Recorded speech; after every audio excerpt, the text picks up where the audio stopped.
Hello and welcome to the West Asia Post with me, Ghadi Francis, our weekly show from this region that I call home. Our top story today is about normalization. More and more West Asian nations are normalizing ties. Now the last two are Turkey and Israel. Turkey and Israel have agreed to restore full diplomatic relations. Ambassadors will be returning soon. We bring you the story. They say in politics, there are no permanent friends or enemies, just permanent interests. Two more West Asian nations have chosen interests over politics, Israel and Turkey. They are normalizing ties, restoring full diplomatic relations, and will be returning ambassadors to each other's countries. The announcement follows bilateral efforts to mend ties. It began with a landmark visit by the Israeli President Isaac Herzog, a visit that Erdogan called a turning point in ties. Then Turkish Foreign Minister Mevlut Cavusoglu visited Israel, becoming the first foreign minister to visit in 15 years. The reappointment of ambassadors is also important for the development of bilateral ties. On the other hand, as we have always said, we will continue to defend the rights of Palestine, Jerusalem and Gaza. It is also important that our messages on this issue are conveyed directly at the ambassador level in Tel Aviv. Turkey-Israel relations began to unravel in 2008. This was after an Israeli military operation in Gaza. Relations then froze in 2010 after the deaths of 10 civilians. Following an Israeli raid on the Turkish Mavi Marmara ship.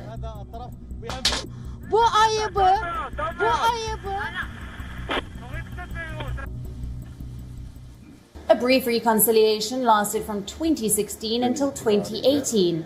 But soon things changed. In 2018, Turkey withdrew its ambassador from Israel. It expelled Israel's ambassador too. This was over the killing of Palestinians. This was the time when 200 Gazans were shot dead by Israeli forces during border protests. The reconciliation publicly began in 2021. It was after Israeli President Herzog took office. But despite the diplomatic differences in recent years, trade has continued. Turkey also remained a popular destination for Israeli tourists. So why are the two of them pushing for normalization now? Erdogan has a frailing economy to deal with. Inflation is soaring in the country. It was at a record 80%. The Turkish lira shed 44% of its value last year. The central bank continues to slash interest rates, and so investments from neighbors seem like the only way out. There are security challenges too, both in Syria and the Eastern Mediterranean basin. Turkey sees Israel as a strong player. As for Israel, Turkey is seen as a balancing power in the region. So what about the Palestinian cause? Does this mean Turkey has abandoned them? According to Ankara, that is not the case. Turkey says its normalization could yield benefits for the Palestinians. It says it will continue to defend the rights of Palestinians. West Asia is going through some serious realignment. Some old foes are learning to live with each other. Winds of change are truly blowing here. But after the dust settles, what will it mean for West Asia? West Asia Bureau, WION World is One. From Iraq to Iran, we have a lot more lined up for you in this edition of the West Asia Post. But first, as usual, let's take a look at what else is making the headlines across West Asia. A Saudi Arabian student has been sentenced to 34 years in prison for following and retweeting activists on Twitter. Saudi Arabia's Special Terrorist Court convicted her of destabilizing national security.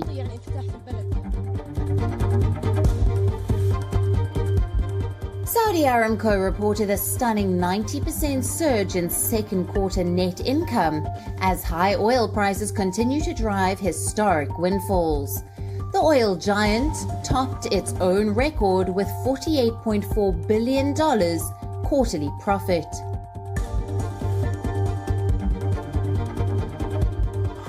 Lebanese man who held up a Beirut bank to access savings released without charge. The man turned himself in following an hours-long standoff after the bank agreed to let him withdraw money.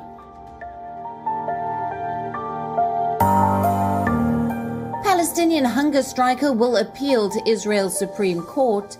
Khalil Awadeh continues a 165-day hunger strike against his detention without charge or trial.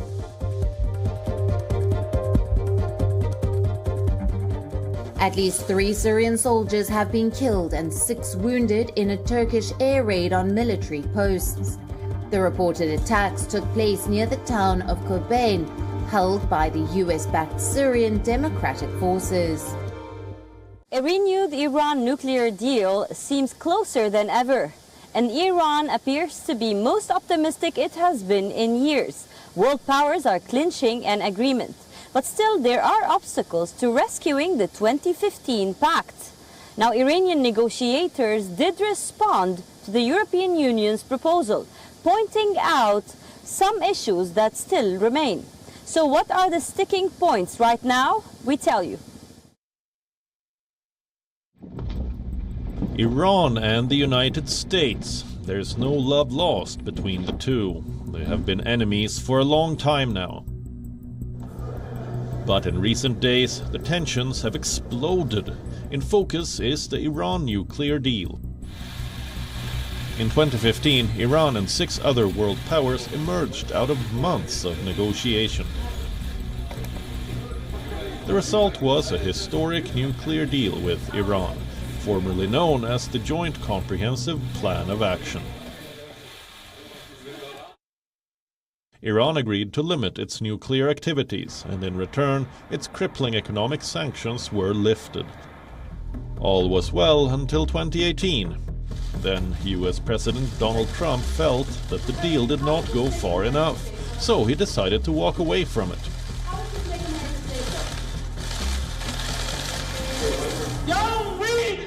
Since then, the Iran nuclear deal has seen a lot.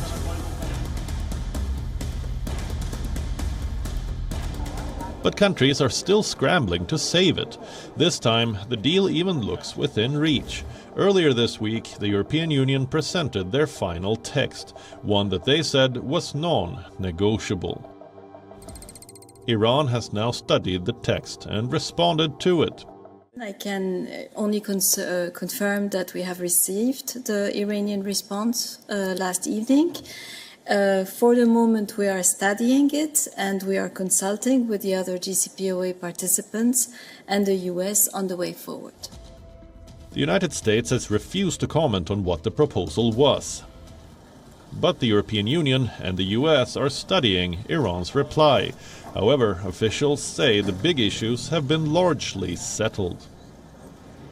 They added that it was close to what the US was looking for. We have in fact received Iran's comments on the EU's proposed final text. We have received them through the EU. We're in the process of studying them. We are at the same time engaged in consultations with the EU and our European allies on the way ahead. Currently, there are 3 sticking points. The traces of uranium. Iran says the IAEA must drop its claims about Tehran's nuclear work. In June, the UN nuclear watchdog passed a resolution. It criticized Iran for failing to explain uranium traces at 3 sites.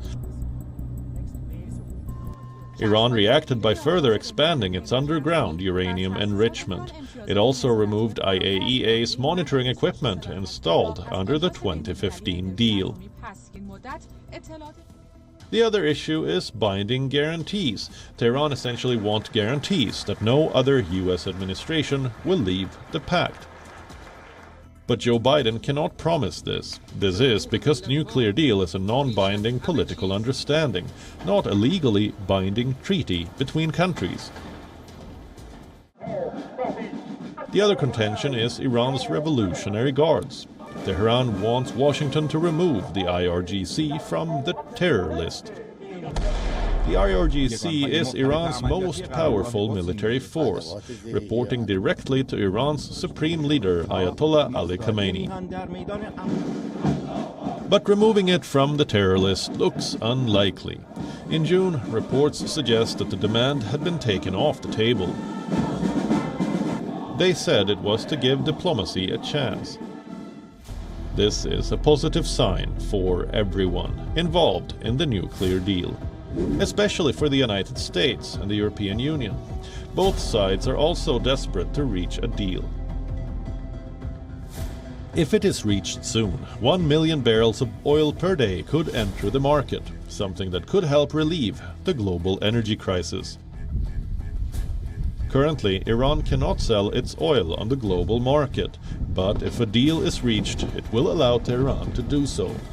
The bigger challenge, however, is reviving dormant oil fields and the logistics of it all. Yet Iran says it maintains many of its fields, so if a deal is reached, Iran says it can potentially pump nearly its full capacity in 6 months. That's 3.7 billion barrels a day in just 180 days. So this is where things stand now. America and Iran want to seal the deal. Europe needs it desperately. So there is a need to salvage the historic JCPOA. But it's rarely as easy, with the baggage of decades-old mistrust and hatred. West Asia Bureau, WION, World is One. When Muqtada al-Sadr heard that his rivals had plans to take key organs of state, the Iraqi cleric sent his men back to the green zone. And now there are no obvious routes for de-escalation. But despite public anger, there's no progress in this political deadlock. Iraq's two main rivals, two main Shiite political camps, remain locked in a zero-sum competition, and the country's stability remains in danger. We tell you more. In Iraq, rival sit-ins are deepening a political deadlock. Last Friday, supporters of firebrand cleric Muqtada al-Sadr launched their own Baghdad sit-in. This was 2 weeks after his supporters stormed the parliament.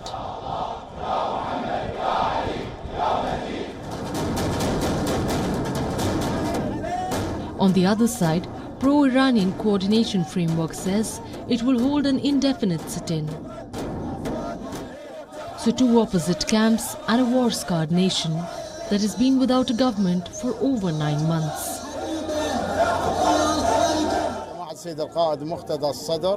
Our leader Muqtada al-Sadr has ordered us to stay and to continue the sit-in until our demands are met, which first include dissolving the Iraqi parliament and holding early elections within 6 months to a year. Preserving Iraq's wealth, preserving the country as a unified entity, these are our demands. Our demands will continue day after day, and the masses will increase day after day for the sake of these gains and these demands. This is a battle for Shiite dominance. Unfortunately, all the factors of a civil war are present.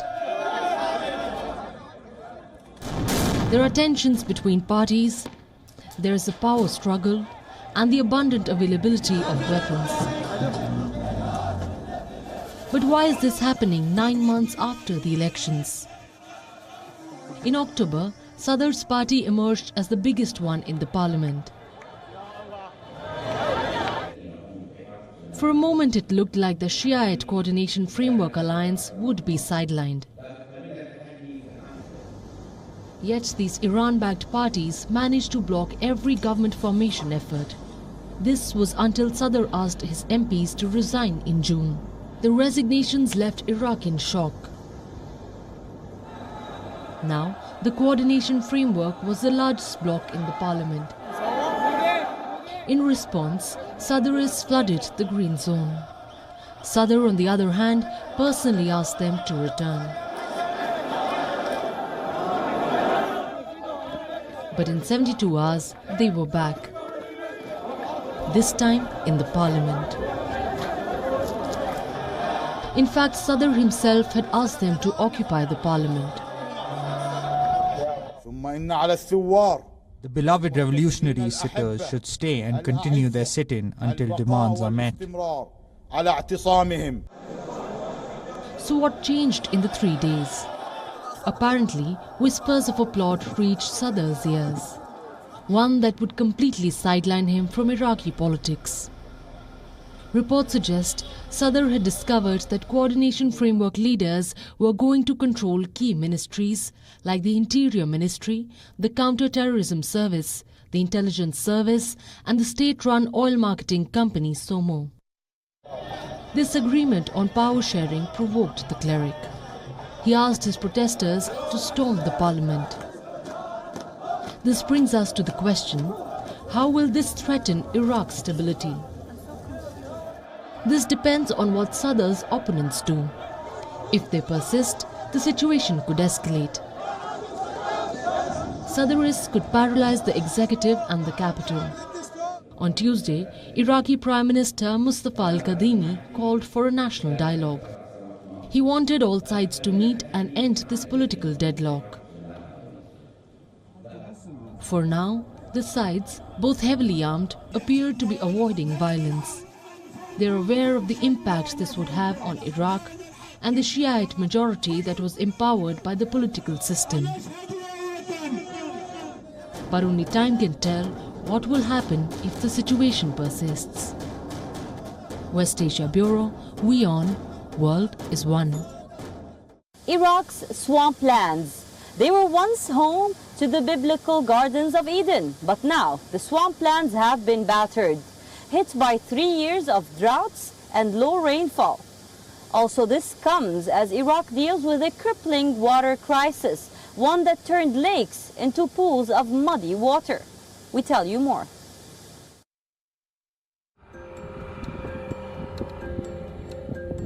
To feed and cool his buffaloes, Hashim Gassed must cross 10 kilometers of sunburnt land. This is the situation in southern Iraq, where a drought is devastating the mythical Mesopotamian marshes. We are at a loss where to go. Our lives are over. We have been protesting for more than 2 years and no one is listening.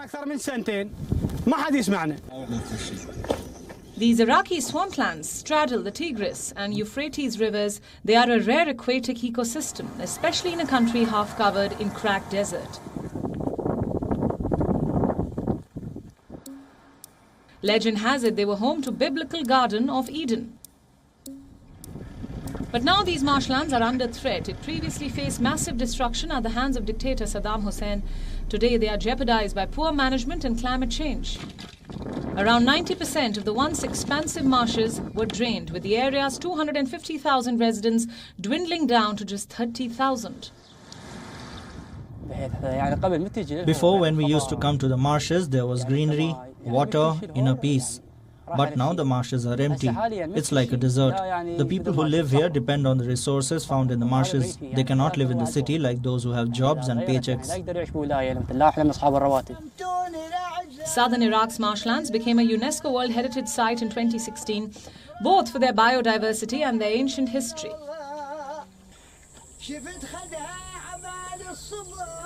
But now beds of dry streams snake around the once vibrant wetlands. Lakes have turned into puddles of muddy water. Between August 2020 and this month, 46% of the swamplands suffered water loss. This includes Huwaiza and Shibayish in southern Iraq. Another 41% of marsh areas suffered from reduced water levels. Its farmers are battling severe water shortages. Shortages are killing the animals, fields and way of life. The effects of dehydration are very clear on the animals. The buffaloes can't walk, drink or cool themselves because of the drought. Where do they go now? They might fall in the mud and die. As a region, West Asia is already water stressed. There was never too much water to begin with. Reports suggest there won't be much left soon, but water scarcity is already fueling tensions here. The consequences could be dire. Areas could become uninhabitable. Tensions over water sharing could rise and political violence could erupt over water. Iraq has witnessed persistent drought over the years. Sometimes temperatures are so high it could become difficult to live here soon. Add climate change to the bag and the future of water here is as grim as ever. West Asia Bureau, WION World is One. That's all we have for you on this episode of the West Asia Post. I will see you next week with a brand new lineup, bringing you more stories from the world's most volatile region. Until then, stay safe. I am Ghadi Francis and you're watching WION World is One.